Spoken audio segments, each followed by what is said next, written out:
And the monsoon season is getting a bit slippery for India's oil diplomacy, as imports of discounted Russian crude oil take a sharp hit in the month of July. Monsoon demand slowdown is just one part of the story. Tighter margins, supply shifts and growing pressure from the United States, they are all fueling this complex situation. India's import of Russian oil, once a bargain buy amid global sanctions on Moscow, has dropped by nearly 25% last month. From 1.99 million barrels a day in June, India imported just 1.5 million barrels per day of crude oil in July, marking a 24.5% decline. But why this drop?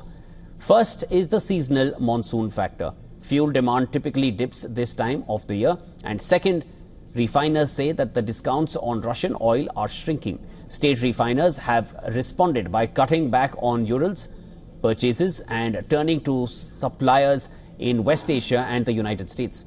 Private refiners still accounted for 60% of Russian oil imports previous month, but even then they are recalibrating. Reliance Industries alone slashed Russian oil purchases by nearly 19% in July after ramping up sharply in June despite the dip.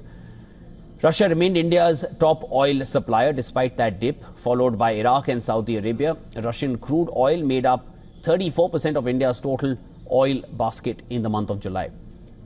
But the pressure is now adding more heat to the situation. Speaking in an interview, U.S. Treasury Secretary Scott Bessent said, and I quote Bessent here, "They are just profiteering." He's referring to Indians here. They are reselling. And that is what I would call the Indian arbitrage. Buying cheap Russian oil, reselling it as product. They've made $16 billion in excess profits, some of the richest families in India.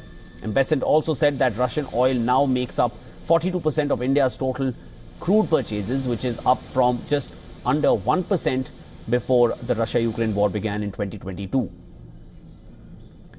Bessent also said this is unacceptable to the US. In contrast, China's share has moved up slightly from 13% before 2022 to now 16%. And President Trump has responded with a 25% tariff hike on Indian goods, taking the total tariff bump on Indian products under his tenure to 50%, while China has been spared similar tariffs. Trump claims the move piles pressure on Moscow to rethink its war strategy. Trade ties between Washington and New Delhi are now tense, with a key trade negotiator's visit to India cancelled late August. India has responded with a gesture that is to temporarily suspend 11% import duty on cotton until September 30th. So as discounts dry up and diplomacy heats up, India's energy game is entering a volatile phase between price pressure and politics. And with the monsoon far from over, oil flows could remain sluggish through September.